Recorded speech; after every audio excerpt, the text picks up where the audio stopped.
Hello. Hello? Hello. What's up, bro? Hey, it's the What's Up Bro podcast.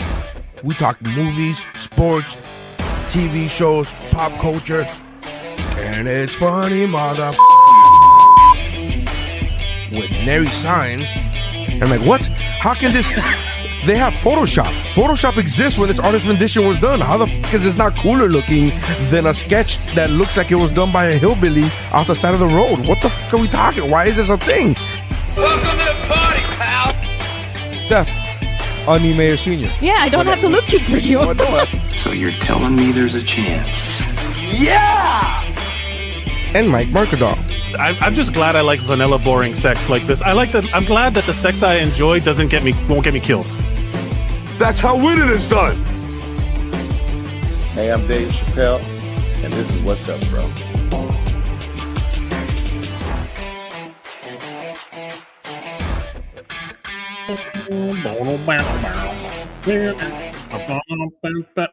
Hey, everybody. Welcome to the What's Up Bro podcast. My name is Mike Mercadal. With me, as always, is...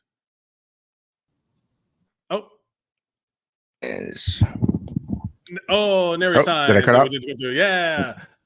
With me, as always, from the black hole of the ocean. Although it still is kind of amazing that you can be where you are and we are still doing this.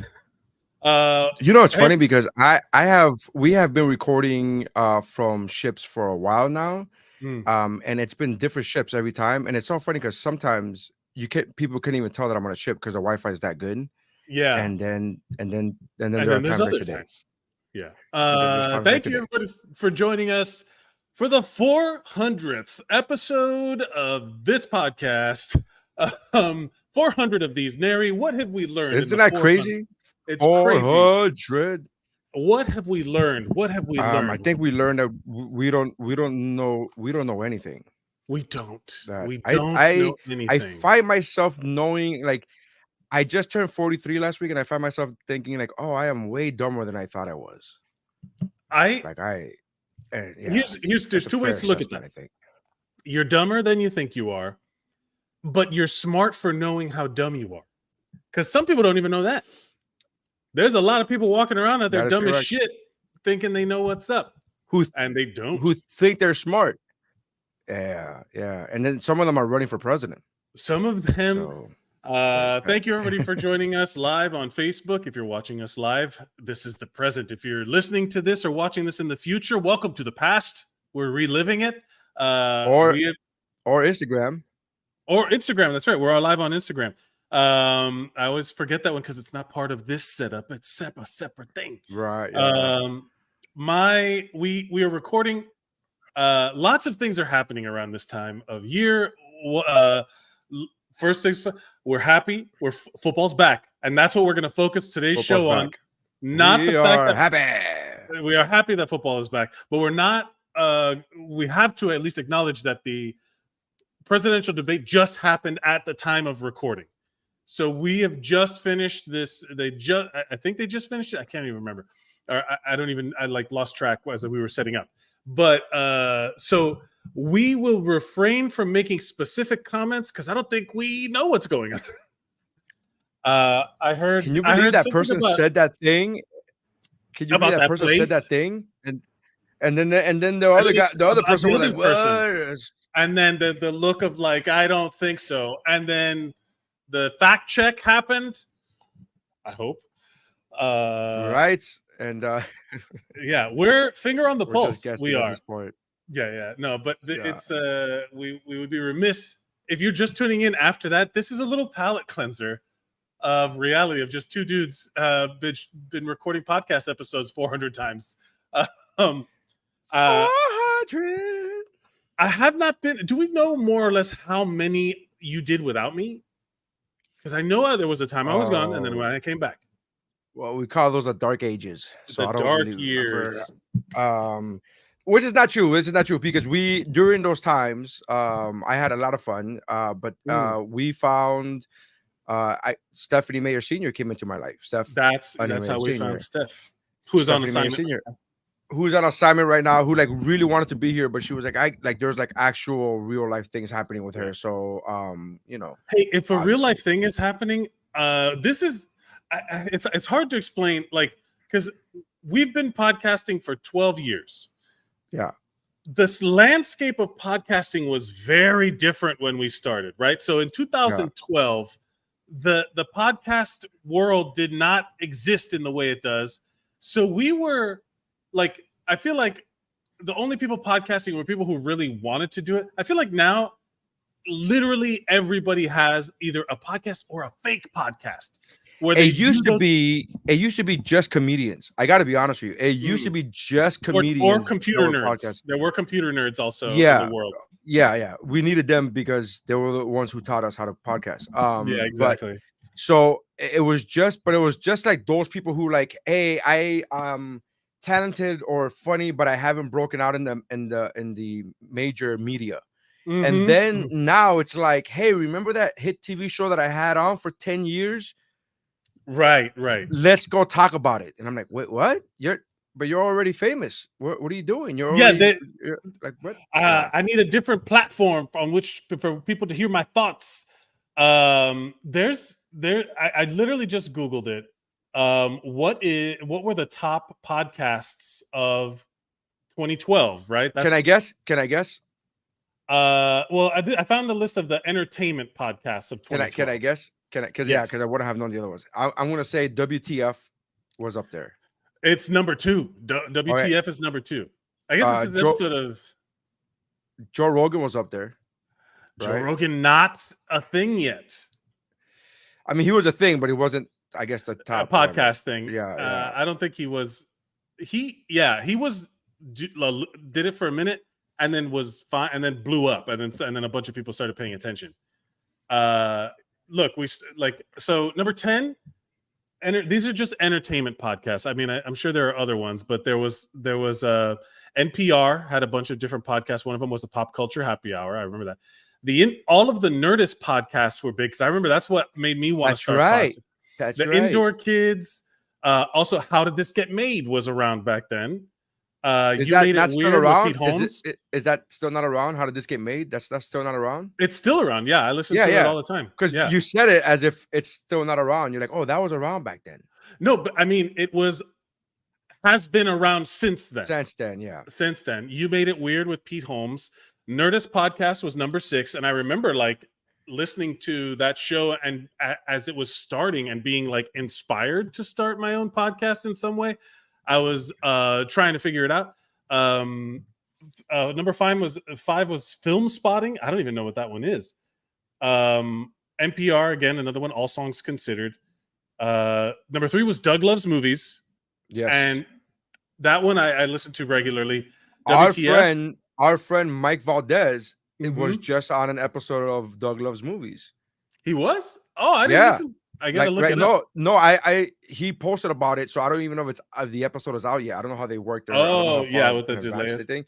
But he posted with them. So he's actually going to be on an episode of that, which that's super excited. Fantastic. Yeah, amazing. Comedy Bang Bang was the number 1 podcast in 2012, which was this improvised radio show kind of thing with a lot of like improv comedians. But that was the landscape where it was like, well, what are we gonna do? And I'm sure there were other podcasts that came out. Let's see, these are all. I mean, that's just the top 10. These are like just the reason I started podcasting. The one who got me into it, who because I used to think I did a podcast on my own from my phone. It was an audio podcast, and I used to do it using the same app that Bill Burr would do it. So I thought when podcasting started, I thought that was what podcasting was. I thought podcasting was just a one-man act. I didn't know that Bill Burr is a fucking outlier. I had no idea. Yeah. You just thought it was guys talking into a microphone. Or one guy talking into a microphone. Yeah. I just thought it was one guy. And because he would always talk about doing it from he would always do it from his phone, and it sounded like a phone call. He would do it from his phone and record it, and then that would post onto his MySpace. I found out what app he uses or what service he used and started doing that. So I would do that with MySpace, and I did it maybe like 6 times. And it was just me rambling. And then I was like, oh, podcasting is not for me. And then like years later after that, I worked with Robert Kelly, and Robert Kelly's like, you got to do a podcast. He's like, and it was me and Ramon in the green room, and he's like, you guys, you could call it Two Spics and a Microphone. Yeah, And I was whatever, like, yeah, this is 2012 comedy. I'm sure we could get away with that. And so that got me inspired. And then I started listening to his podcast, Robert Kelly's You Know What, Dude. And I was like, oh, so that got me inspired to do the podcasting thing. And then I was very heavily into Jay Moore's More Stories. Oh, yeah, podcast. yeah. I was very, I remember that one. There was I listened to a lot of podcasts at the time that because there was it was all about you had to download it. Like streaming things was not as popular. Like YouTube was still not like a thing you could just watch on your phone. Data on your phone was not something that you could just crank out. You would run out of data. So it was always about you sync it on your iTunes. Yes. And then you put it onto your phone.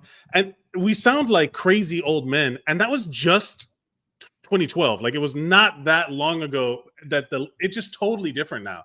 Like now when you look at it and everything is like from a podcast studio, everyone's got like high grade mics. The barrier to entry is like zero. My kids asked me the other day if when I was a kid, I watch TV in black and white.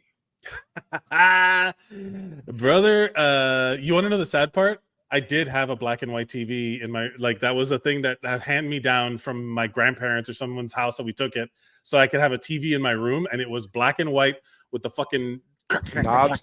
Well, yeah, we had the knobs, but we didn't even have I don't think we had a TV in our room. I remember my sister had a TV in her room, and my dad had a TV in his room, and then we had one in the living room. I don't even think the boys had a TV in our room. That was a big Christmas gift one year when we got TVs in our room. Hey, look at this.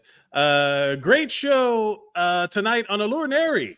Yeah, I just was I was just on stage. That's why I got onto the podcast late. Thank you so much, Chase Roberts. You. Somebody else has a internet package on that boat. What is that? I see. Is that the Chiefs? What is this? What is these sports logos that I'm looking at? I'm trying to see what it is. What are you talking about? In his logo, when you in his profile in picture. His picture. Oh, I don't know. I don't know. I'm way blind. We do have a story. Hella blind. Because we do have a story coming up. Spoilers, foreshadowing. Spoilers. But dude, so I'm so super excited about the NFL being back. This is the time of year where my emotions can be are determined by the most, like I feel the most hypocritical because I'm rooting for millionaires to make billionaires money. So I'm just like, yeah, get him. Dude, let me tell you something. So this year I'm in 3 football leagues. Technically, I'm in 3 fantasy football leagues. 2 of them I care about, the other one I don't.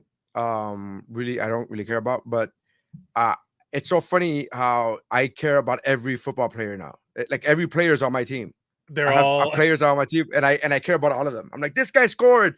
Oh, but I have that defense, and it's like it's like this guy played again. My defense got an interception on my quarterback that I started, and I should have thought this through better. Yes, yeah. But I am really much I love football, man. It really is like that. Is that your favorite sport?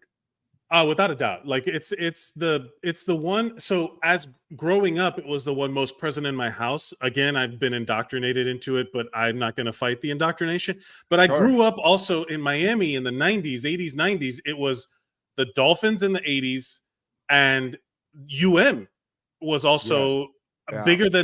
Like the Hurricanes was bigger than the Dolphins at a certain point. And it was like Miami was football town. Like it was all football. And then when I got, I was, what do they call it? I was groomed by old men, but to be a JV football player. they were just looking for children with thick thighs and big backs. And they were like, ooh, this kid's going to be a good football player. Weird, oddly predatory behavior from every middle school football coach. But yeah, that's when I started playing it, and then I would watch the games. In the passer. What? That analogy was rough in the passer. Roughing the passer. Yeah, there's a bunch. I'm sorry. Was it not equally predatory to see children and want them for their bodies? That's exactly what they. Come on. Yeah, that's exactly what's happening. Is that better or worse than wanting children for their personalities? baby. What the fuck? If you're this met is- children, they suck. They Children, stink. terrible person. Yeah, terrible, terrible. Yeah, terrible. Just You they should don't not know have any. nothing. They don't You know should- nothing. What are we doing? But no, it is. Did you because I don't think of you didn't play sport. You would play football. No, I never played organized football. I just played neighborhood football. I Yeah. never played. And my whole thing was strictly a financial decision, like all the way through, from everything. I wanted to get into martial arts when I was a kid because I love martial arts, and everything was we can't afford it because I'm the youngest of 4. So by the time it got to me, they were like, "We can't afford shit, man. We can't." And we couldn't. Don't get me wrong, we couldn't afford it before. But my oldest brother, I remember, they put him in like the neighborhood martial arts, like the YMCA type of deal. Oh sure, I did but that. he gave up. But he gave up on everything. So my parents took that to like, oh, kids give up on everything. So we're not gonna even try to put we're not gonna even entertain the idea of our kids in any extracurricular, anything that costs, including scouts. Like I remember my mom went to a Boy Scout. My mom went to one Boy Scout meeting, and at that meeting, she found out that you have to pay money not only for the entry fees but for the uniforms and stuff like that. And my mom was like, "We're out." I remember my mom saying like, "Oh, we're not gonna do that. We're not gonna do that." And so everything became a monetary thing. So when it got time to me growing up playing to play a sport, the thought never even entered my mind because it was you had to buy a money gear. thing. Yeah. Right. And the only time I got into sports was in 7th and 8th grade. I was in wrestling. And it was because it was not a lot of gear needed. Yeah. Not a lot of gear needed. The singlet is provided to you. And all you got to do is buy wrestling shoes. Yeah. That's all you got to do. And literally, you could buy wrestling shoes for $20. I remember that was like the thing where it's like, there was $19.99. If you bring $20, you could get wrestling shoes. And that was like, my mom's like, fine, I'll give you $20 fucking. Yeah, I forged the insurance form. I'm like, yeah, we have insurance. I forged that. Yeah, and I did wrestling in 7th and 8th grade. Wrestling, and then Nery, I got Jeff says Nery played Tecmo Bowl. I played that shit last week. That shit is still happening. Awesome. Yeah, it's still good. Fucking awesome. Yeah, it's amazing. I got in. So I was pretty good at wrestling, to be honest with you. And I was always wrestling above my weight class. I remember weighing like 150 in 8th grade, and I was wrestling 180s. Because of your size or because of age? It was because they didn't have anybody who was heavier than me. And so it was a mixture of like the one guy who's heavier than me is super heavier than me, and he sucked. Right. He wasn't good. And then there was me, and then they just, and I remember that. And then I remember going to high school, and I'm like, maybe I'll be in the wrestling team in high school. And in high school, I had not hit my growth spurt yet. And I'm like, people weighing 150 in high school have abs. They're like muscular. They're not. That's a different world, buddy. That's a different world, man. And I was like, no. And I pussied out. It wasn't even like I didn't even try out. It wasn't even, I just saw the people that I was walking around with, and it was like walking amongst the giants. And I was like, nah, I'm not doing wrestling. I'm all right. Porcupine J said wrestling is arguably the toughest sport out there. Legit. It's hard, man. I was not a wrestler. I did martial arts in high school, but I didn't do wrestling. And I always felt like I could have been good at these things because I had done so much weight training for football. And I remember getting messing dudes challenging each other. And what this one dude was a friend of ours was a wrestler. And I outweighed him by like 100 pounds, like no joke, 100 pounds. Like I was like 290 in high school. And I was one of those guys that hit my growth spurt in that you were walking amongst. Yeah.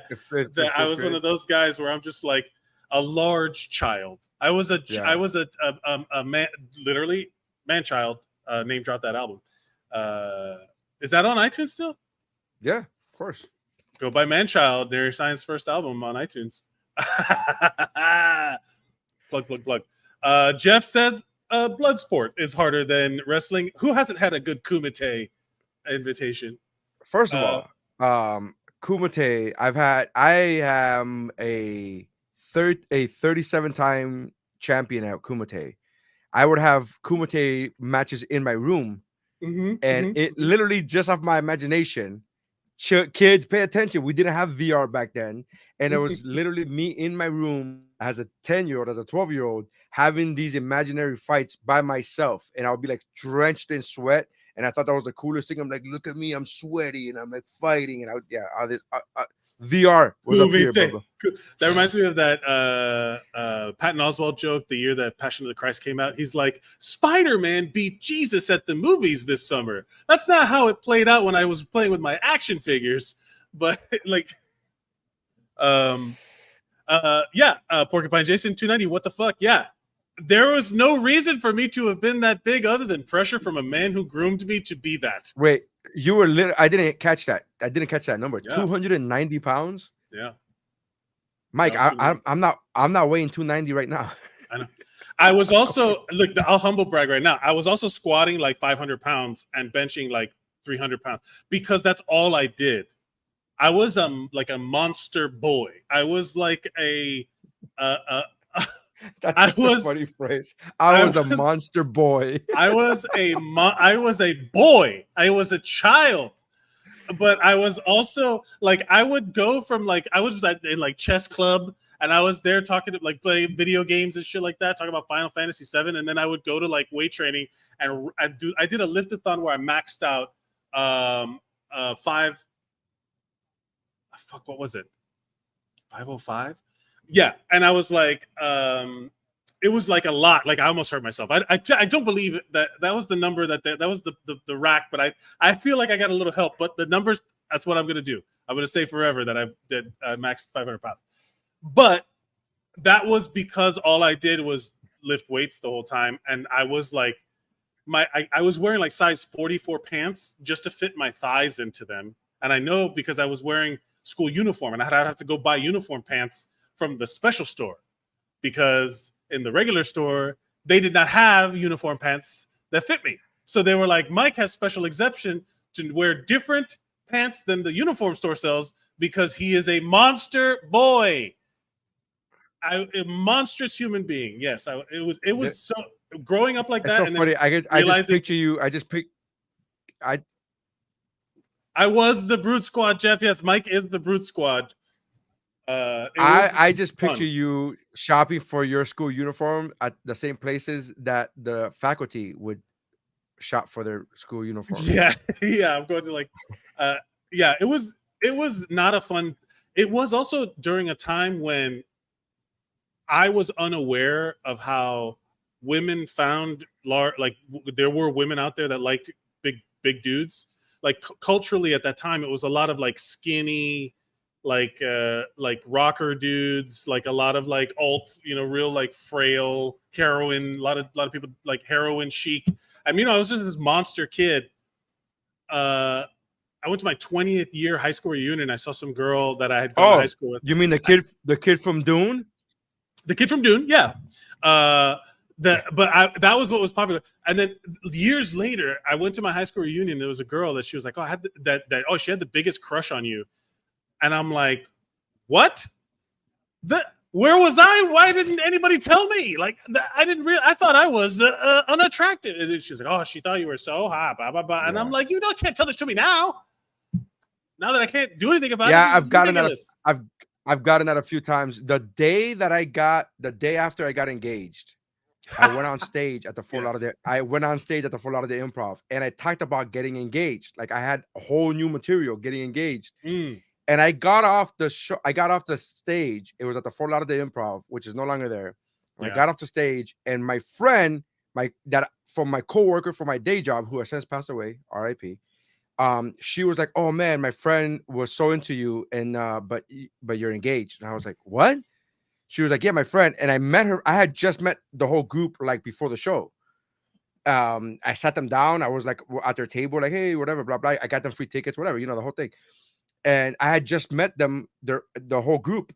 And she's like, "Oh, my friend." And I'm like, "What friend?" And she told me her friend. And I was like, "What?" This girl was an actual Mike. This girl was an actual fucking model, like an actual model.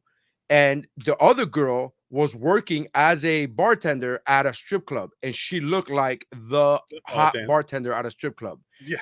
And both of them told my friend, and I literally for years later, I would tell my friend every time I would see her at work, my coworker, I would be like, "Hey, were you serious about so and so? Were you serious about blah blah?" And then she was like, "Oh my god, what does that matter? You have kids now." I'm like, shut the fuck up and just tell me it was serious. Just tell me you were Tell serious. me the truth. Let me live in that fantasy. Shout out to everybody watching on Instagram. Nate Latimer. Nery, come to Orlando and do a set.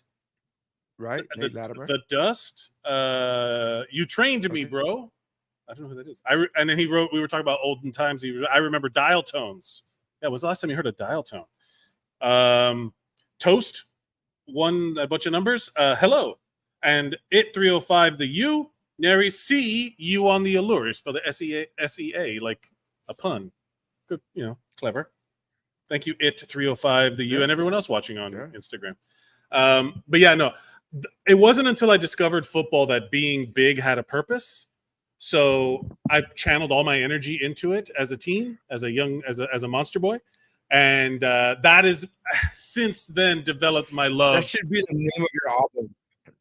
Monster Boy? If you ever do a comedy album, Monster Boy should be the name of your comedy album. For sure. It's Monster Boy. It's great. The amount of the art that it could just come with that. Yeah. Monster Boy. It's fantastic. It could be you wild, and a kid. It could be you as you are right now, dressed in children's uniform, like busting out of the scene. Yeah, me and like the what is it? The berries and cream kid, and like just like hulking out like like the Rock Obama from SNL. Yeah, I remember that. Yeah. Jeff says, I mean, wrestling should have shown you that back then. Back then was the era of the big guys. Yeah, I wanted to be a wrestler too. That was my post high school thing because I never went to play in college. I didn't know you could go play college football for being a long snapper. That was my specialty. I was a long snapper. And then I was like, no, I want to be a defensive end. I want to be a fucking offensive lineman. And I was not good enough to be those things at a higher level. But I was a dope ass long snapper. I didn't know that was a thing I could market, like a specialty position. I got to be honest with you. I think you had awful coaches because they should have said that. Yeah, they did. I went to such a shitty school. It was terrible. But yeah, I didn't know that. And years later, I remember someone was like, I was watching some game and they were like, yeah, I walked on as a long snap specialist in whatever university. And I was like, what? What? I'm 43. I'll do that shit. Say that again. Say that again. Say it in my good ear. Because I was like, man, that would have been the dream. Long snap, no CTE potentially. Just come on the field a couple times, be in the NFL. I'd try out right now if I could. Like just start throwing, like snapping passes. If I could run the field and not get tired, I would do it. I would try. I'll get there, man. I'll work out, dude. I'll figure it out. I've been working out and I've been doing a lot better lately, and I feel more fit. That I've been dieting and I got back into the gym a couple of weeks ago because I didn't realize that it had been that long. It was almost 5 months, 4.5 months that I took off because I had an injury. Because I had an injury to my thumb, and every time I went to the gym, it just infuriated me because I was in such pain that I couldn't do anything. I went to the orthopedic, and the orthopedic like, dude, the location of where the thing is, you just got to do nothing. You can't do you have to be in a brace. You just got to do nothing. It sucks. I'm sorry. There's nothing. I wish I could give you a shot and it go away, but there's the location of where it's at. I can't do anything. So I just took time off, and I didn't realize until I got back into it. The other day, I finally said, fuck it, man. I got to get back into it. And now I'm working out, and my thumb is still not 100%. It's like an 80, but when I'm working out, I just got to be very cautious of what I'm doing with my hand. Yeah, because it's important. Thumbs are important, it turns out. Well, thumbs are important, but it's not just the thumb. It's the bending. It's like where the... So I started working. I went back to the gym like 3 weeks ago for the first time. And then last week I did 4 workouts a week. And for over 2 years, I was working out. I was exercising 5 times a week. Yeah, I remember. Up until 4 months ago. And so now last week I did 4 exercises. I worked out 4 times last week. It's Tuesday. We're already at 2 workouts this week, but I feel so much better about myself. And you feel great. It really is. If you want more advice like it this, really is. Mario Lopez gave a great. I'm gonna let you get to your pitch. Mario Lopez gave a great I heard him. I heard this quote from him first. I'm equating it to him. I don't know if somebody else said it. I'm sure maybe, but he says that he works out as much as he does. It's way more about sanity than it is about vanity. Yeah, and I remember he was saying that. That was like, yes, yeah, it was great. But yeah, your podcast is great for that. If you go follow Zeros on Heroes on YouTube or Facebook, also, Will Watkins and I, friend of the show, very funny. He's like the fitness guru of all my friends. He's like the guy who knows the most, has obsessed. He's like hyper fixated on fitness for the last I don't know how many years. So when I'm motivated, not only does he know the most, but he's the one that is actually put into practice the most. That's the thing, is that anybody could talk a lot of shit, but it's like when you look at him, you're like, okay, that guy did something that I would like to. He knows something. Well, there's twofold, right? Because you could be that guy, because knowledge is not based upon your body. You could be a personal trainer, although nobody would want to hire a personal trainer who's fat. But just because you're fat doesn't mean you don't know what to do. That's true, but it's also it just means you don't do it, right? But do as I say, not as I do. But you want that guy. It's the same thing when you go to a doctor. When a doctor tells you need to lose weight, it's like, how about you, fucking tubby? Like, get the fuck out of here. Like, but again, it doesn't negate his medical school training. Right. Like when I used to smoke, when a doctor tells you you're fat, you need to lose weight, it's because he's looking at your blood results, he's looking at your fucking test results, right? He still knows. But if the doctor's fat, you're like, yeah. When I would smoke, there was one of my doctors, he would be like, hey, you got to quit smoking. I could smell the cigarettes on him, and I'm like, exactly like you too. He's like, I know, I'm dying because of my. I remember I told him, I was like, don't you smoke? And he's like, yeah, it's bad for me too. And I was like, all right, we're in this together, bro. We're in this together. Oh my God. Did you hear how reffy the cops sounded in the Tyreek Hill arrest video? It's like, it was so. It was the most Miami shit I've ever heard in my life, bro. So here's the thing. So for those of you who don't know, Tyreek Hill, first of all, everybody should know by now, Tyreek Hill got pulled over and got detained, not arrested. Game day, 3 hours before the show, in front of the stadium. Like, it wasn't even all right. So he's like, I work right over there. So I heard a podcast today, Dan Lebitard. He thought that by the accents of the cop, talking about the accent specifically, he thought that English was not their first language, and he thought not only that, but they came to this country after knowing, like, they weren't born here. And somebody else on his staff said, I disagree.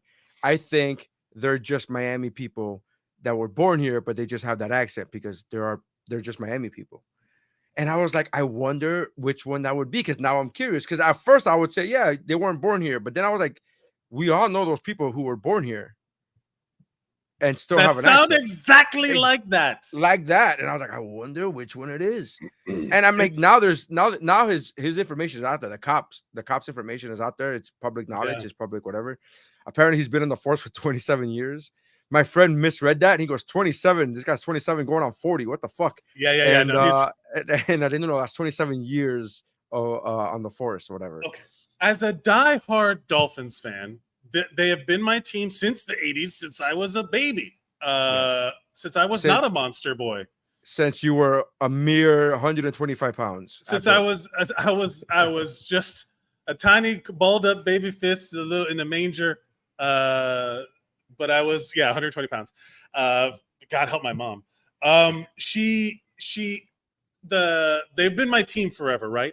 We finally have our thing going again. We have a quarterback that is good but disrespected. He's fighting the odds. He's got the if factor, bro. He's got the if factor. The if factor. Did you know where that's coming? You know what I'm talking about though? When I say that, the if factor, no, the if factor. So Tua, the Dolphins quarterback, last week said that he knows that he has the if factor. Oh, okay. And it made it funny because it was like, I don't think people. Are you allowed to say about yourself? Yeah, that's what everybody was like. You can't say that about yourself. Can you say that? Like people who have the it factor don't typically have to say that. That's People true. that have the it factor have people saying it for them. Yeah. Right. So Like, no, like yeah. It's like if you're a good like at anything, you don't have to go around telling people, "Hey, I'm good at this." No, people will see it, and people will say, "Oh, he's good at that." We finally have Hawk Tua taking snaps, throwing deep bombs with a distance to the fastest wide receivers, arguably some of the best wide receivers in the fucking country. Tyreek Hill, he just came back from knee surgery. If he goes out because of an injury he got from a fucking cop pulling him over, there would be rioting. Like I would be like, if he got hurt on the field, that's fine, man. That's what happens, dude. You get hurt on the field. If he got hurt because the guy threw him down on the ground and he fucks up his knee again, it would be pandemonium. I would be so mad. I would be so pissed. pandemonium is such a great word. Great, solid word. It's such a great word because you could pandemonium and pandemonium has the it factor, is what it is. Well, pandemonium is the same. I have the same feeling with the word pandemonium than I do with belligerent, and where you only use. There's only certain times you use those words, and it's like it's never a good thing, right? Like they're always like you never say belligerent other than drunk. People are never like belligerently when you say belligerent, which the word belligerent doesn't mean drunk, but it's always used in it's always used together with drunk. So it's like either you're a happy drunk or you're a belligerent drunk. But if they're talking about you enough to say belligerent, you did something bad. Yeah, real bad. You're wrong. Same thing with pandemonium. Pandemonium is like, oh, something went down. Something went down. Pandemonium. Tanya Valls, thank you, first time viewer. Dolphins fan always with the hearts emoji. Yes, of course. Yeah, it is hard to like when you've watched, if you've been a fan of a bad team for a long time and then they start to do good, you get a little bit of that like cursed mentality of like, I don't want to jinx this, I don't want to say anything, I don't want to get my hopes up. Well, my friends say that every Dolphin game, every single one, even when things are going well, they're like, something's gonna happen, something bad's gonna happen, something bad. Like all my Dolphin friends, yes, it's abuse. Yeah, but it's not gonna. You'll see. We'll still we'll snatch defeat from the jaws of victory. My friends' favorite phrases, all my friends, my Dolphin fans' friends' favorite phrase is, "I've seen this movie before." Yes, that's their favorite phrase. I've seen this movie before. Like they just know something bad's gonna happen. It's not. It's the hope is that you're proven wrong enough so that you stop thinking negatively, and then you get proven wrong bad. Like you're like, hey man, we got a shot at the Super Bowl this year, and it's not like a crazy outlandish thing. Like it's like saying like unicorns and fairies are real. It's like no, the Dolphins could go. That's the it could happen, hope it could happen, bro. But yeah, like Tyreek Hill, he was pulled over because they said he was speeding. He got pulled over, and they said that why don't you have your seatbelt on? That motherfucker's car has the darkest tints I've ever seen in my life. I don't know how these cops must have X-ray vision. Well, apparently they did not know it was him when they pulled him over. Why? Yeah, but why does that? And then they found out during. Did you see the video? They found out during.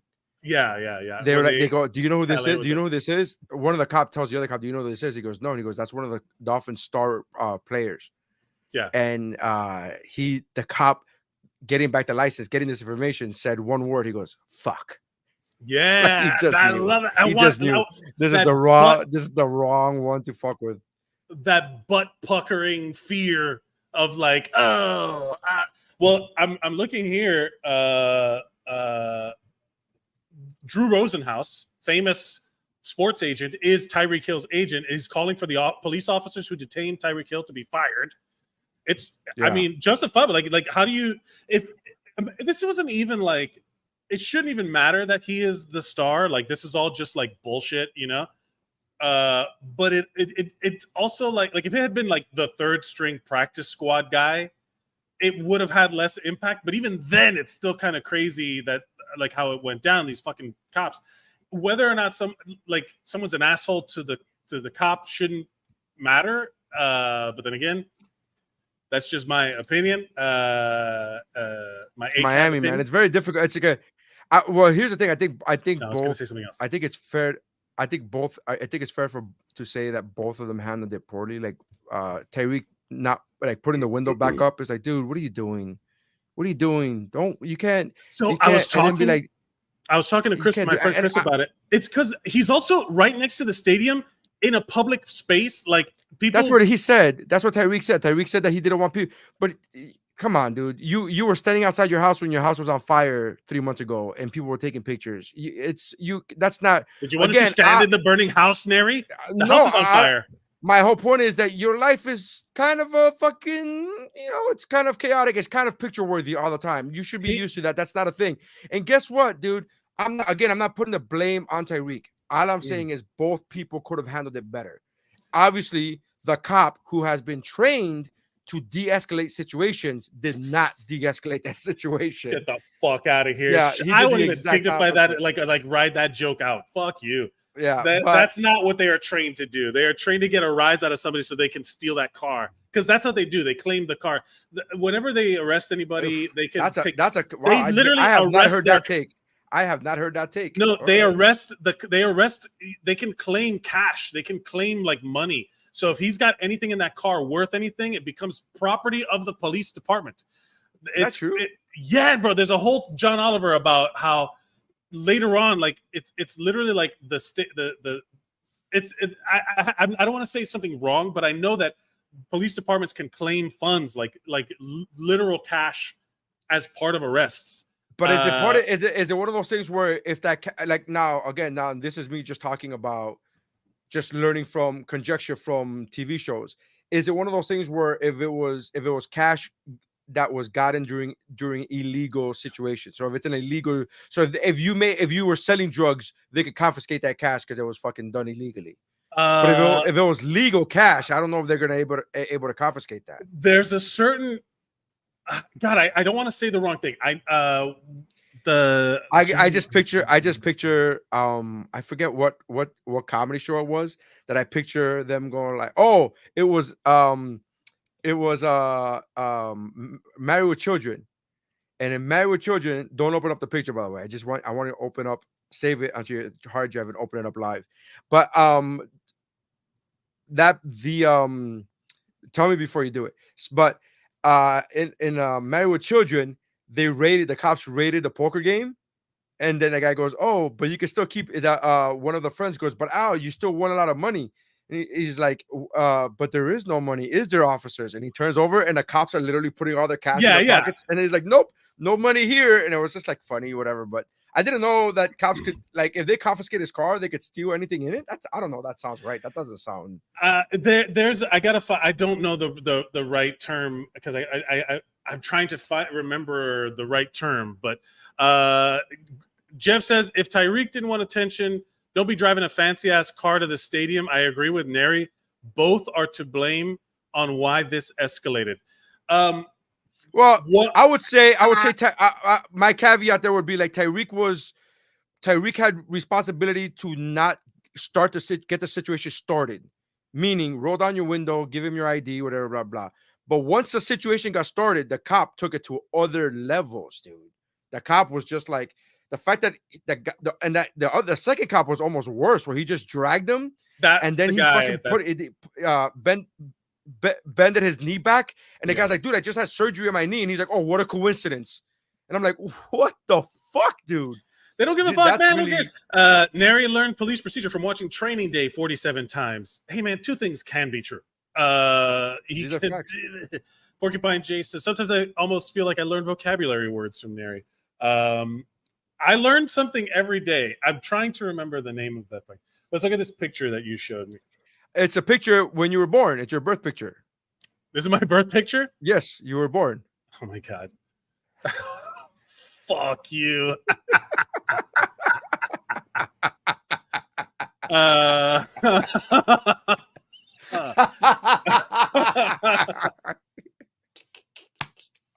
want to respond, but I can't. I want to respond, but I can't. I was a normal child once. was a normal baby. It was Please 125. Please believe it was me. 125. When he was born, Mike squatted his mom.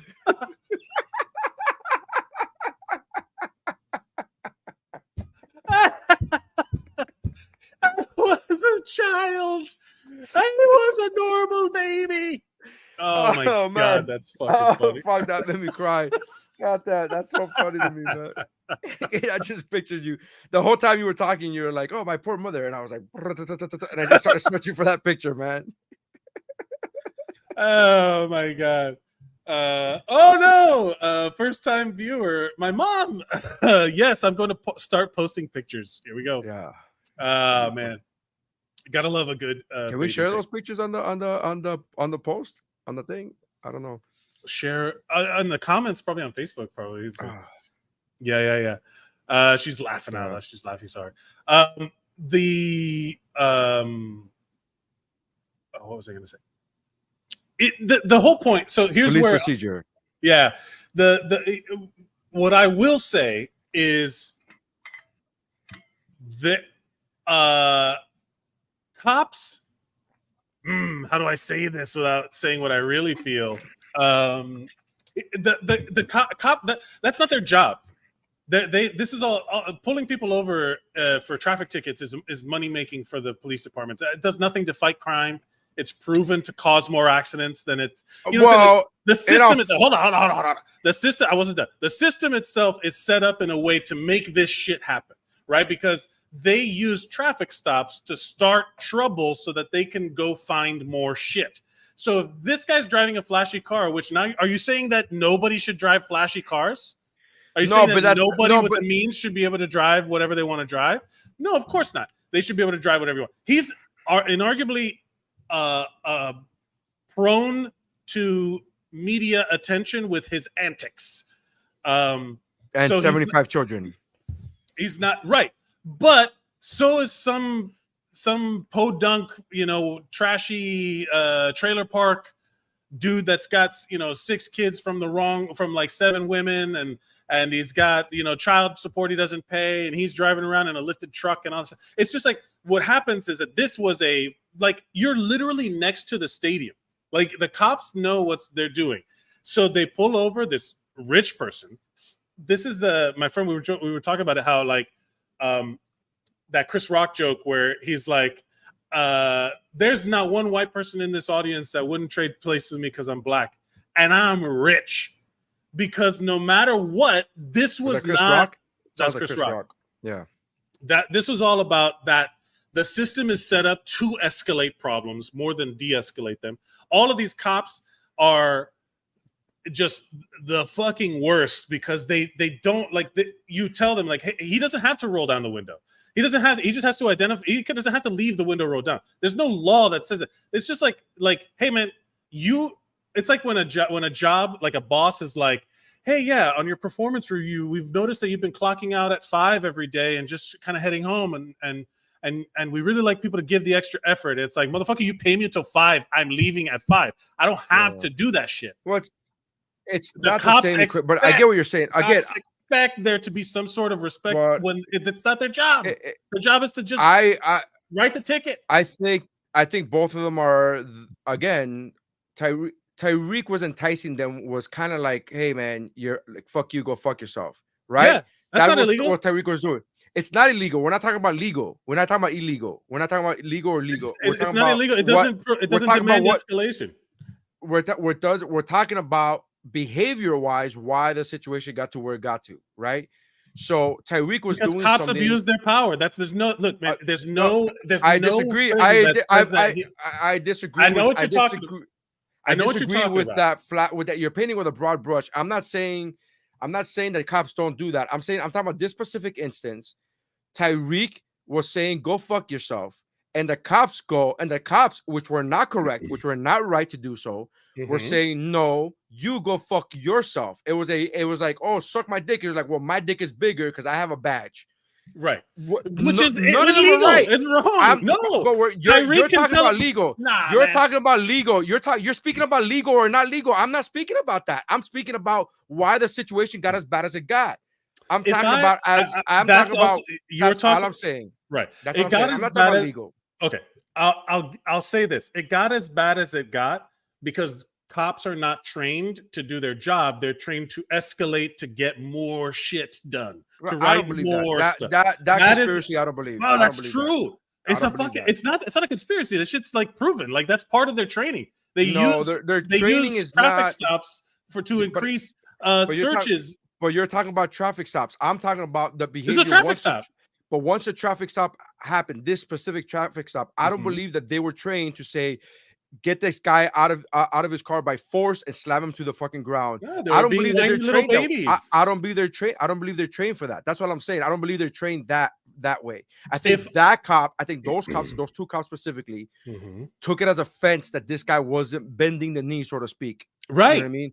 And that's again, fucking crazy when you're the law enforcement, you're the guns. I'm not defending that behavior, Mike. What I'm saying is that the reason they did that is because he was saying, go fuck yourself. And they were saying, fuck yourself back. I'm saying both of them are wrong. One of them was legally wrong. One of them was legally wrong. And the other one, I'm not talking about legal. On vibes. He put out bad vibes. He was saying write the ticket. He was saying just do your fucking job and write the ticket. He's like, man, just do what you were gonna do. At a certain point, he just wasn't like sucking a dick about it. He was just like, he's like, hey, do it. Just give me the fucking ticket. Which is so. Look, this is a reality. There is no legal reason to be nice to cops. You don't have to be nice to them. Again, we're talking about legal power. Wait, hold on. Let me get my point out. The point of this is that everybody is trained to, let's not say anything bad about the cops because they may go off. Like, what a fucking terrible system. When some jerk off can be like, I'm mad that this guy, whether racially motivated or not, thinks he's better than me. And then he throws him on the ground and he's like, hey, man, I just had my fucking. And then when they find out who he really is, somebody who has imagine if the cameras before body cams, and imagine if it hadn't been Tyreek Hill. Imagine if it had just been some guy. That motherfucker would be in jail and his knee would be broken. Yeah, and then he would have, fallen. And nothing would have. He would have fallen on his face 15 times. Yeah. Oh my god, where do all these phone book injuries come from? That always makes me laugh when there's like, oh, there was a pedophile that was taken to jail and he has like a black eye in his fucking picture, and it's like, oh, he fell. Oops. But again, I'm not debating the legality here. I'm saying I think that the two were. You make it sound like, we don't have to legally be nice to cops. No, but again, you're looking at it from the perspective of we don't legally have to be nice to cops. I'm looking at it from the perspective as a human being. We should have enough respect for everybody in our society. You're doing your job. I'm traveling fast. I've been pulled over so many times by cops, and I've never really had. I had one issue. You get pulled over a lot? A lot. Well, I used to, and that's actually what made me stop speeding. Was no, it really worked. Breaking the law, dude. I would speed everywhere because I was young and stupid and thought speeding was cool. And then when I started doing comedy and I would do shows in Gainesville and do shows in Tampa, I would always end up with a fucking speeding ticket. And I'm like, well, this is gonna cost me, like, I'm making $300 on this show, and this ticket is, even if I go to traffic school, this ticket is gonna cost me $90 plus gas. I'm already like, this is gonna take a chunk into it. That's the reason I stopped speeding, is like I can't afford it. Like I don't want to fucking get pulled over anymore. Like I just don't want to get pulled over anymore. So that was my deterrent for speeding. But every time I got pulled over, with the exception of one time, every cop was super nice to me. I went over 100 miles an hour one time in my fucking Dodge Neon, in my 2002 Dodge Neon, 105 miles an hour. I was going 105. The cop could have fucking arrested me and taken me in. And the cop goes, dude, I'm not going to arrest you, whatever. You can't be going this fast. He's like, this. And he looked at me with all sincerity. He wasn't even throwing shade. He was like, this car is not made to go that fast. If you hit a rock on the highway, you're dead. You would die, dude. Like, just, you really got to think about what you're doing here. And I was like, oh shit, I was just trying to get home quicker. Like, I wasn't even trying to be like, I'm not fast and furious. I wasn't like, I was just trying to get home quicker because it was a long drive. You said that, and I was like, did it hold together? Like, what are you talking about? It would shake. It would absolutely shake. Yeah, it would absolutely. I'm not even exaggerating. The car was shaking. Look, so the cop was super nice to me. I'm not finished. So I've had experiences with cops. Every time I've been pulled over, I've had pretty good experiences with cops, pretty normal, but I've been very civil with them. I've been like, hey man, and I talk to them like normal human beings. And I think as a society, if we all do that to each other, now you can roll your eyes as much as you want and be like, that's not who, it doesn't matter because it's not legal and whatever. It's not, we don't have to legally be nice to cops. That's fine. You're right. But if we don't take the steps to try to better our society because it's not legal, like then we're not doing anything to better our society. It's not illegal for me to tell. It's not illegal. It's not. No, it's not. It's not illegal for me to tell a child on a plane, go fuck yourself. That's not illegal. No. But is that really the right thing to do? It's not illegal for me to walk past you while you're having dinner and fart. It's also not. It's not illegal to do that. But no. But is that the right thing to do? Is that the right thing to do? Here's the frustration I come across. Right. Yeah, I am ever the rule follower. I do not break the law. I, as a teen, did not speed. I didn't want a sports car. I wanted a comfortable SUV so all my friends can roll around in. I was the designated. There wasn't a sports car that could hold you. You fucking huge. Boy. A monster boy. So the reality of it is, me and my other monster boy friends who played football with me. You had monster boyfriends. I had monster boyfriends. Yeah, it's true. All my friends, we would all. I wanted a little fucking SUV. I wanted. Don't be upset because you didn't have monster boyfriends. Don't be jealous. Don't hate how fun my monster life was. All my boyfriends were normal size. They weren't monster. Yeah. In fact, I might have been the monster boyfriend. I might have been the one.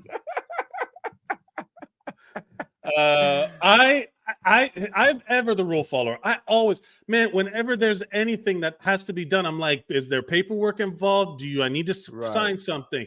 What do I have to do? When I got fired from a job, they were like, can I have my termination letter? I followed all the rules. But then because you have to know where the lines are drawn, you don't burn bridges down, you cross them, and then you burn them down. Once you're past them into the future, then it's a different story. But you have to know where those lines are. So when like I got fired and they're like, here's your letter of termination, I need you to sign it right now that you agree to it. I'm like, thank you. No, I will leave with it. But yeah, I'm not signing nothing. And then that enables me then later to have more rights on my side. When it comes to cops, you have to know your rights because they are trained to be this is a very real thing. And I wish I had a citation at hand to be able to like point to like videos and different things. And the whole thing of like, do you know why I pulled you over? That's admission. They're trying to get you to admit something. So you say it's a little play. It's a little show that they are trained. They are trained to pull you over for a tail light. Oh, your tail light's out. Okay. Now, once they get a look, is there the smell of weed in the car? Is there a smell of alcohol in the car? Is this where they use that as a way to rack up like a fucking taxi meter where they're just like king, king, king, king, king, like a fare. They try and pick out things that are wrong. They're not trying to get you to go about your way. They're not trying to fix you. You got a lot of help because of your skin tone. But if you're a person of color in this country, you do not get those same people. Oh, your Dodge Neon is not built to handle 100 miles an hour. I hate to break it to you, but in Gainesville, I am a person of color. I hate to break it to you. So FYI. That cop that pulled me over was lily white. There will never be a time that you are equal in color to Tyreek Hill. But we're not talking about equal in color. You're saying you used the example I gave you, the story I gave you about the cop being nice to me about 100 miles an hour. You use that to say because of my skin color, that's why he gave me that fair warning. In general, the lighter your skin, the less trouble you have with correct. cops. But again, you didn't say in general. You were using a specific story that I just told you about a cop being nice to me, and you specifically said your skin tone, as an example of the generalization. And in my example, and in that example, I'm saying that in that specific situation, I was a person of color compared to the cop that told me that, and in the location in the city that we were in. Look, there's people that agree with you. Porcupine Jason says, "I'm with Nery on." Well, of course he is. He's a military guy. Of course. He's a cop. He's a fucking ACAB. There are people like Trump that use the law to hide behind. They claim that it wasn't illegal while doing something that clearly violates expected civil norms. Rules are not everything. Tell us where the police officer touched you, Mike. I don't know, man. There is absolutely anyone who is absolutely on one side or the other on this topic is invariably wrong, because there's so many gray areas that have to. I mean, like what I'm talking about is like, yes, absolutely, laws need to be enforced, but the way that modern American policing is trained, it's not trained that way. Like in other countries, the cops don't straight up murder people. You know what I mean? Like there are other countries. Have you been to Latin America? That's a different story. I'm saying there are other countries. Those are other countries, and those cops straight up murder people. They murk people, bro. They do. Wait, real quick. Just to get back to what you were saying, Mike, about being a rule follower. I'm just a good old fashioned Tyreek Hill, man. My whole thing with this, not with this case, with just in general, what I'm talking about, I'm not talking about legal laws that were crossed or bounded or or fractured. I'm talking about social contracts. Norms. That to me. So to me, somebody who is within their rights legally isn't always doing the right thing. Just because you're legal, and then the other way around, like if it's legal to, whatever, like there are bullshit laws back in the 1800s that we could talk about that it was legal to do this and that. If there was a guy, if there was a person of color at the whites only, you could, that just because there was a law and you were legally able to do that doesn't mean that it's right. It's all I'm saying. That's all I'm saying. I'm not equating this. I'm not equating this to civil rights movements or civil rights laws. I am saying that I am not in a disagreement with you that the cop that Tyreek did nothing illegal. I don't think Tyreek did anything illegal. That's not what I'm talking about. I am just saying that his actions escalated the situation to where the cop then took it to other levels of escalation where he was wrong. The cop was wrong. I'm agreeing. I just think this is a shitty situation all the way around. I'll leave it. Shout out to the MDPD though for releasing that tape a fucking day after the shit happened. That was fast, bro. That's fucking fast. Whoever was there was fast, and they were like, because it was. I get also the statement released. The Dolphins. The Miami Dolphins they released that statement backing Tyreek Hill, and we're like, hey, we have a lot of love for the police department, but this is wrong, and we stand behind our play. Like they hit that shit so fast, and I think it was because it was game day. I think it was because it was game day, and the motherfucker literally did this as his touchdown celebration. That's gangster, dude. That was awesome. Did you see the release that the Miami Dolphins released after the video? No. That was like the strongest worded corporate statement you're ever gonna fucking read. That's the one I'm referring to. No. You're talking about a different one. The one where they said the behavior of the cop was disgusting. They used words like disgusting, and it was the strongest corporate release you're ever gonna see from a corporation. Like I've never seen anything like that where they're like, where this is a huge billion-dollar fucking industry, and the companies, because normally they try to play both sides, like, well, we'll try to see what happens. We respect the police, but we back our players. Like that's one. Yeah, that was the first one. The fucking one after the video, they're like, we just saw the video and these are fucking disgusting. Gang, motherfucker. Fuck you. These pigs. Fuck these pigs. I'm like, God damn, oh my God. These Dolphins are like, the Miami Dolphins organization ain't no joke, man. Aggressive Dolphins. Yeah. I'll say this, Porcupine Jason, I'm not disagreeing with the fact that you can agree with Nery. I'm not disagreeing with Nery on what he's saying. He is agreeing with somebody whose name is Neary. I don't know who that is, but I mean, it's right there on the screen, Porcupine Jason. I mean, I get it. It's hard to old habits, But what I will say is, as a healthcare professional, I have had people who have called for help when I show up, punch, kick, spit on me. Yet I have to maintain a level of decorum that means that I don't have the right to throw somebody down on the ground and possibly hurt their knee. I don't have any rights to detain anyone. I would show up on scene. I've also been in the hospital, in the place where the healthcare happens, and it is a federal crime to attack a bus driver, but it is not a federal crime to attack a healthcare worker. Why? In my industry, I'm trained. I have to be trained to de-escalate position, but these cops are doing exactly the opposite. Why is that fair? Why is that? I'm not saying it's fair. Nobody's saying it's fair. Right. Nobody's arguing for that. So am I Nobody's saying supposed like to? No, but listen. So am I supposed to deny care, which is wrong on my part? I'm doing my job wrong. Deny care to somebody who's an asshole to me? No, I have to continue to do my fucking job in the limits and the rules of my job. You could do it slower though. That's also true. I won't go out of the way. I will do what is legally obligated and the end. So these cops, I could just picture you with a syringe, like this will help them feel better immediately. I'll be right back. I'll be right back. And then so to say my point, I am held to a higher standard than cops are. Am I supposed to be held to a higher standard of professionalism than cops are? I mean, you're looking at it. I mean, I'm not defending the system. I'm just talking about fair. I'm not defending this. I'm not defending the system. I was talking about one specific case. This specific case, I think what Tyreek did not help his situation. It did not, absolutely. And I think the cops, just because he was legally in his right to roll up the window, doesn't mean that he should have. That's all I'm saying. And just because the cops are legally within their right to take somebody out of the car to fucking search him, doesn't mean that the way they did it was not right. That's wrong. They're not allowed to do that. That is an illegal search and seizure. That is wrong. That is incorrect. That really? Yes. I thought that. I'm telling you. Okay. Here's the rule. I'll leave it at this. I'll leave it at this.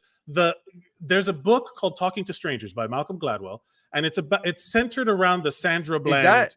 Is that the guy from Jurassic Park?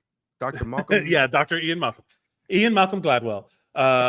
There's a book called Talking to Strangers. It's about the Sandra Bland case, and it's about like how miscommunications and police training in the way that they're trained is basically why that shit went as bad as it did.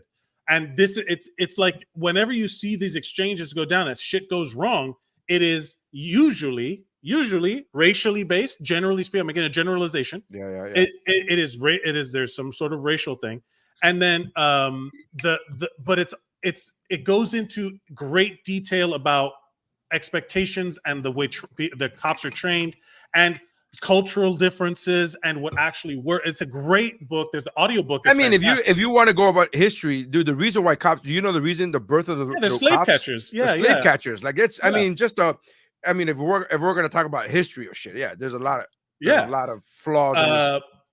And Parker, but do no harm. That is the oath of doctors. That's the Hippocratic oath. That's not the same word. There was a Supreme Court case that said that cops technically do not have to serve and protect. To protect and serve, that is not a legal requirement of a cop responding to an emergency. So it's like they went to the Supreme Court to say, I don't have to defend you, I don't have to protect you, so they could legally do whatever they want. It's the system is bad.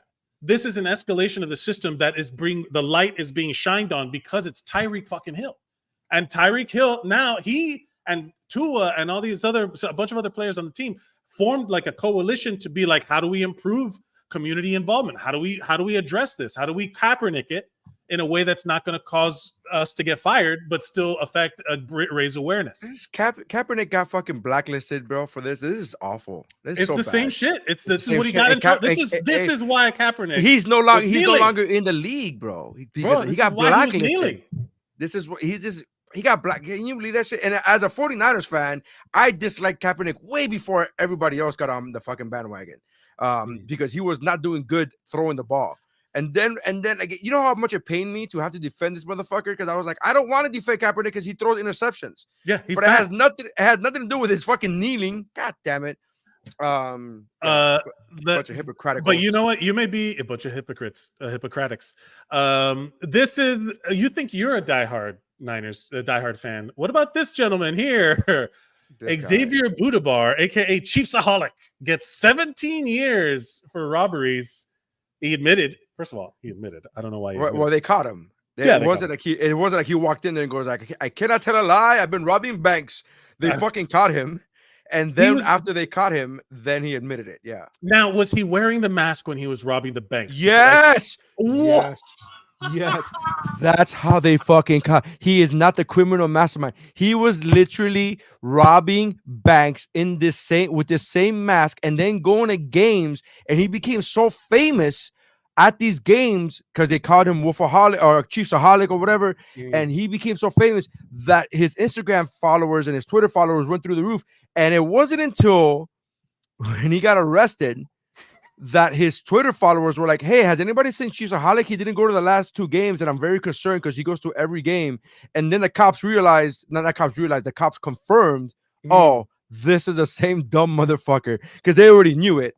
But it's just you know when you don't miss. He was literally robbing banks to go to the game, to buy tickets to the game, bro. All right, and you think you call yourself a fan? You have the balls? Are you robbing banks to buy tickets? I feel bad. I feel bad when I say we. When I say like, "Oh, we won." When we won, like I feel guilty saying that, even though I do say that. I'm like, "Oh, I feel kind of stupid." And this guy was robbing banks, bro. Robbing banks. It's not the same. Multiple, very multiple banks. Not 1, 2, 3. It was like multiple fucking banks. Dude. Yeah, 11. And then he would launder them through casinos or something. Yes. He would go rob the banks and then take the money to the casino. I mean, that part is smart, but that part he got from a movie. I know I've seen the movie. I know what movie he's doing from. He did that. He was laundering the money through the banks. And then they just noticed every time that they would rob a bank, they noticed they could just go to a casino and find this guy going to the same casinos. Right. So wearing a wolf mask. No, he wasn't at the wolf mask in the casino, but he would rob the mask. He would rob the banks in the mask, and then the same guy without a mask would then show up to a local casino the next day. And it's like you could just fucking, I mean, he thought he was fucking crushing it. He's like, I'm a genius. For a moment, he was, though. I mean, for genuinely. a time, he $800,000 in 11 robberies across 7 states, laundering the proceeds through casinos. He pleaded guilty to 1 count of bank robbery, 1 count of money laundering, and 1 count of transporting stolen property across state lines. So he robbed 11, but they only got him for 1.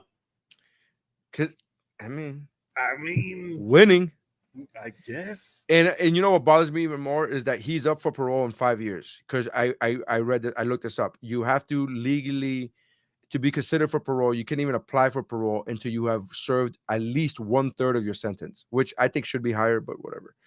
So 1/3 of the sentence of that is 5 years.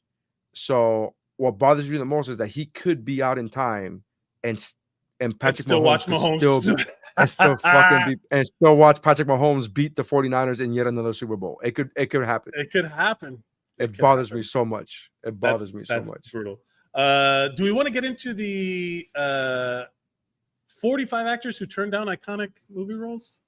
I don't know about 45, but which is the ones that stuck out to you? Because we talked about this last week. We talked about this on our show. Yeah, that who said no to things. Yeah. This one, Emma Roberts could have been Harley Quinn, which Margot Robbie is now producing fucking Barbie on the back of. That would have been a huge deal. This one I think is a huge one. We talked about it last week. Will Smith could have been Neo in The Matrix. I don't know if Jim Carrey almost played Captain Jack Sparrow. So I think Johnny Depp, which I wasn't the biggest fan of these movies in general, but I haven't given them a fair shake, to be honest with you, the pirate movies. But I will say it was very difficult to understand Johnny Depp. Like it's very difficult to understand him in those movies. Like I can't, like what he's saying. Kind of slurry, yeah. So, but I will say his portrayal is very like impressive as an actor, right? I will say this though, if there was going to be another actor where I could see like I could see Jim Carrey. I could totally see Jim Carrey doing it. Yeah, this is the kind of stuff where I'm glad I didn't learn this like immediately. Like it wasn't like on the Twitter the next day, like or before you watch them, or before you watch the movie. That's crazy to me. Crazy. Which is the reason why this is the reason this topic came up last week. If you, for those of you who didn't know, last week we were talking about that Josh Brolin might be a Green Lantern. And there's already a list of actors in case he doesn't take it, and that's already awkward because now we know if it would have been him, it would have been whoever. not just the actors. If you're an actor going in there and reading for this part, you know that the one they really wanted was somebody else, so that's already awkward. But as a viewer, you're watching this and you're going like, oh, this could have been Josh Brolin. Yeah, Like, the whole time you're like left with questions. Like this one. What if Nicolas Cage would have been Aragorn? I got to be honest with you. Rings? I'm not the biggest fan of what's his name? Viggo Mortensen. Viggo Mortensen. I'm not like I think he did. I don't think he did a bad job, but I don't think it was like, oh, I could never. It's not. He's not Tony Stark. Like it's not somebody that I could be like nobody else could do this role. So I would be interested in watching that movie and watching, Nick Cage do that. I'm okay with that. Well, yeah. To be fair, like knowing that now, I don't think it would change. Viggo Mortensen to me is Aragorn. Like it's hard for me to change that. How about The Shining? Robin Williams would have played Jack Nicholson's character. I think he would have done a great job because we know him now. But the studio back then, didn't know he had dramatic chops. Yes. So back then, that's the reason they exited. The studio didn't want him. The director did. Stanley Kubrick did. And then Robin Williams backs out because he went to go do fucking Popeye. I mean, the masterpiece that is Popeye will not be besmirched on this podcast. Oh, that movie's a piece of shit. That movie's a fucking hot turd. That movie's hot garbage. Al Pacino almost played Han Solo. That isn't exactly accurate. He auditioned. He did not. That wasn't an almost thing. He auditioned. He auditioned, but I mean, that's a lot. Everybody in Hollywood auditioned. Everybody auditioned in Hollywood. Yeah. That's an interesting one too because of how iconic. You can't picture any. That's one that say hello to my little friend, and then the Ewoks come out. Yeah, that would have been fucking great. That would have been great. Here's just a couple other ones that go fast. Hugh Jackman almost played James Bond instead of Daniel Craig. Yeah. Christina Applegate could have been in Legally Blonde.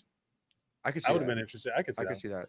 And yeah, there's like a few of these. Oh, the Tom Cruise Iron Man, Tony Stark possibility. Now I don't know how real that is because in interviews he shut that down. He was like, I was never approached for that. So I think I don't that know may how have been a accurate that studio thing or something wish they were list, trying maybe to, like a wish list.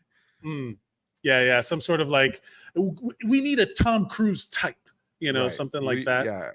Or we need Tom Cruise, and then Tom Cruise is like, I need $20 million. Like, how about this one? Brendan Fraser is Superman.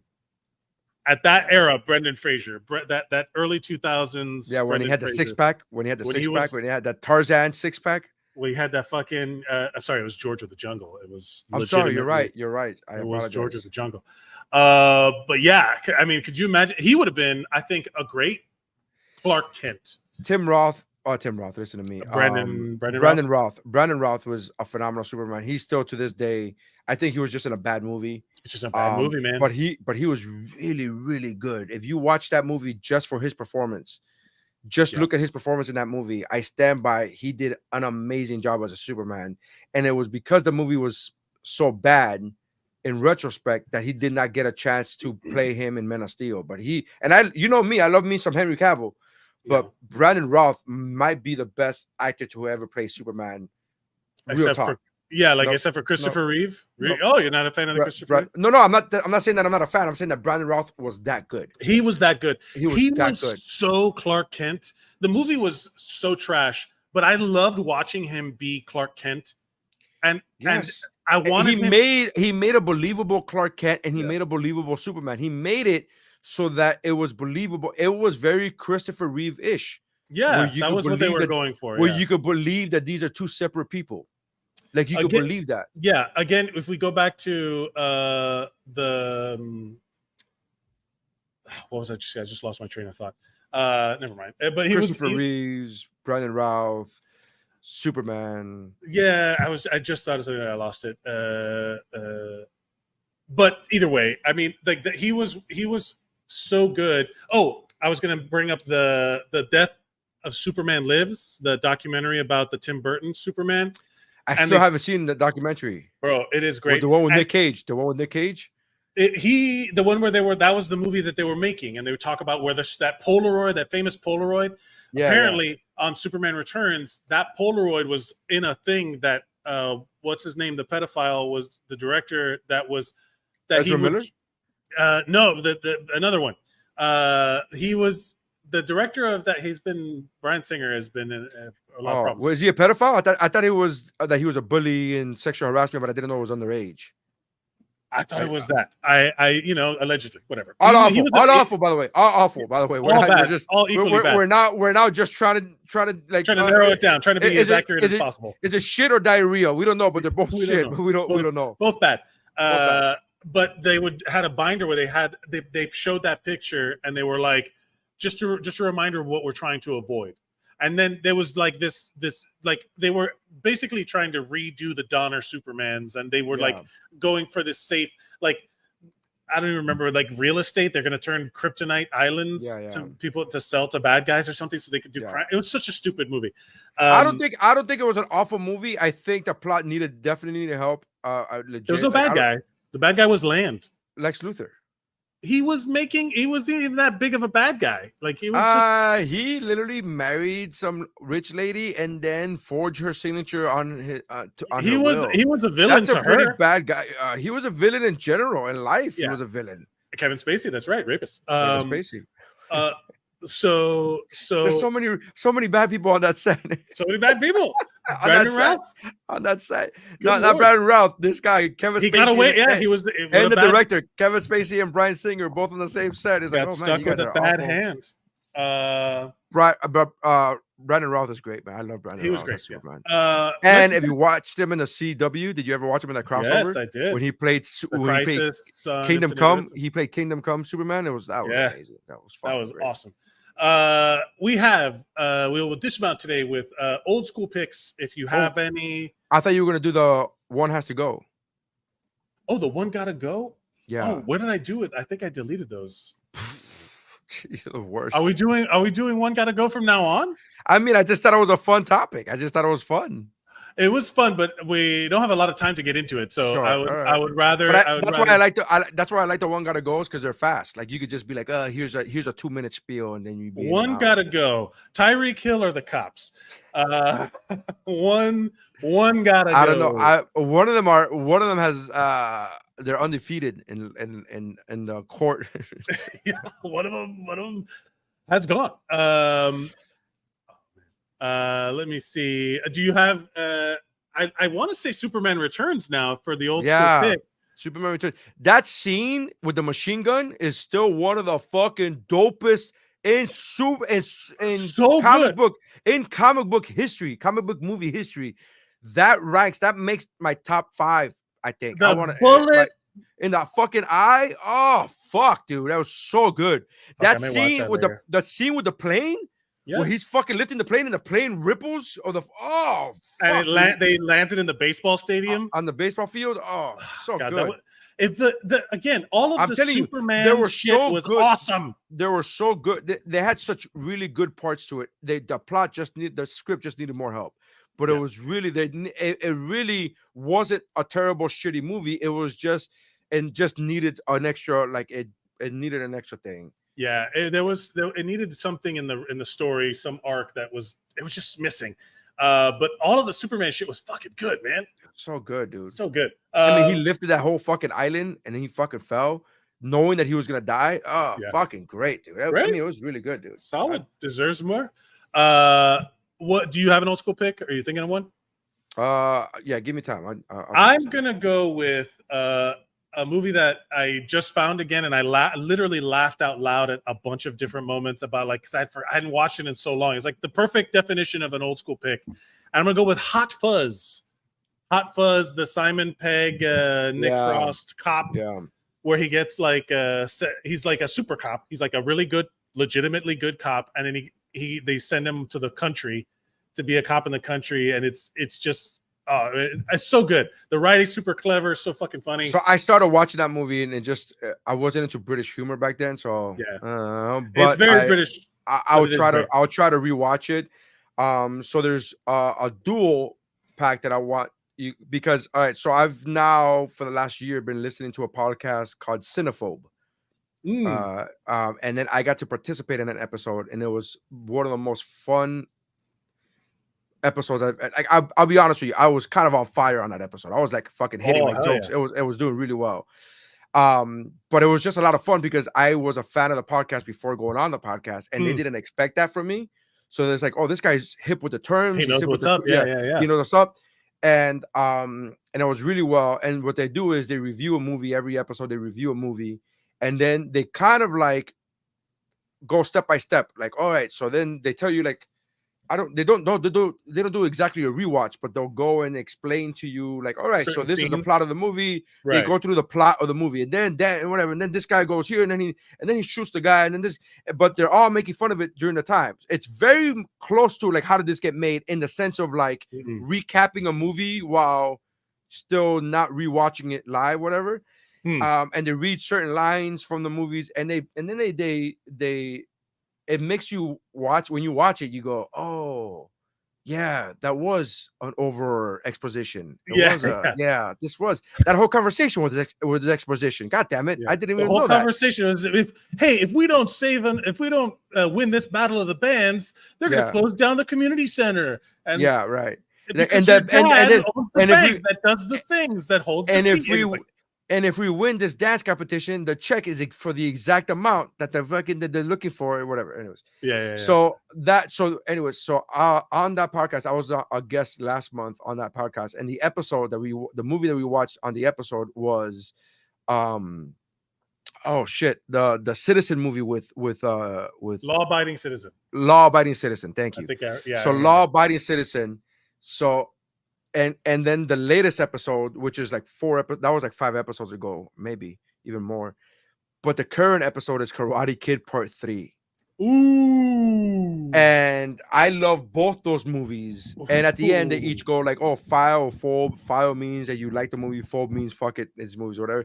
But they only review movies that are 40% or lower on Rotten Tomatoes. Oh, that's their thing. They only review movies.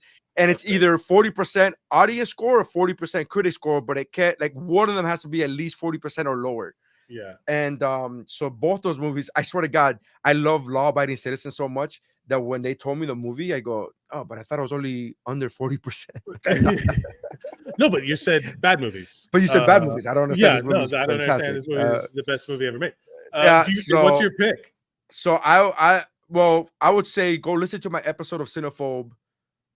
Of Law-Abiding Citizen, but my old school pick, man, Karate Kid Part 3. I fucking love that movie so much. It's so Karate Kid Part 3, the one with the not Crease, the one with the Crease. No, Crease is in there. Crease is in there too, but Silver, Terry Silver. Terry Silver. Yeah. Wow. And it made me listening to that episode. That episode of Cinephobe made me. I'm like, oh man, I still haven't finished watching Cobra Kai. Like, I'm still not caught up. I have to go back and watch it. So I have to go back and watch it. So that made me go back. I'm like, oh, all right. And now I finished Afterlife, which, by the way, Jesus Christ, oh my God. Emotional bombs. Emotional damage. Emotional damage. So we have Hot Fuzz, Karate Kid 3. I found the term that I was looking for the cop thing. It's called civil asset forfeiture. Civil forfeiture. And that's the thing that I was referring to earlier. I just want to make sure I say the right word. We kind of did great this time. 400, Nery. We did 400, bro. 400. And we're still yelling at each other. Shout out to everybody who's been watching for 400. Not even if you haven't been watching for the 400 episodes. Porcupine Jason, love you. Thank you so much for always participating. Jeff, thank you so much for coming in. Your mom, Yolanda. Yolanda. It's great. Yeah. Izu, I feel like giving an acceptance speech like it's an award, but it's not. But I appreciate everybody who throughout the years. Rookie, one of the OGs. Amazing. Thank you for that, man. Thank you. So happy to be doing this. And Stephanie Mayer Senior, we miss you. And I know. We hope everything's good. We hope everything is all well. She'll be. I promise you, she was supposed to be here. She was trying to be here. I don't want to say supposed to. She was trying to be on. And just life got in the way. So we're coordinating around the world. Yes. We are a multinational podcast. Around the world. You know, he says it. They say that shit 84 times. Thank you. You know there was 14 writers to that song. I'm kidding. I don't So many know. credits. Thank you everybody for watching. You can follow us at WuBroPod on all social media platforms. You can watch us live on Instagram, Facebook, and YouTube. Please share those posts and links on your pages so that we can get more people in the chat, like Porcupine Jason, like Jeff Mercatini, and everyone else that's related to me apparently. And Instagram, if you're in the Instagram, Nate Latimer, thank you for your comments. The 305, it 305 the U, next CT, a bunch of It's so funny. Every us. time I see him on my feed or he comments on something, I always read that as 305 Thoreau. I don't know why. I just 305 thou. Thoreau. 305 thou. Thou. Thank you, everybody. You can follow me at Mike Mercadal. You can go check out Collateral Benefit on Zeros on Heroes if you want to talk about fitness and getting your mind, body, and community. Improving one will invariably improve the other. So we like that. Preach. And Nery, what would you like to say before we go? 2 albums. My first album, Man Child, is available everywhere on iTunes, and so is my second album, Live in Miami. Or Live in Miami, whichever way you want to say it. So make sure you guys check that out. Wait. Be sure to check out my upcoming album, Monster Boy. And he's already got the cover. Show him the cover. I already got the cover. Oh man, where the? Come on, where is it? He's already got the cover. He's gonna use his actual birth picture. So that's right. That's gonna be Monster Boy. Man. Anyways, thank you guys for checking us out. We love you. 400 episodes. I love you more. I love you, Mike. Thanks, man. Yeah, I love you too, bro. And that's how winning is done. 400 times.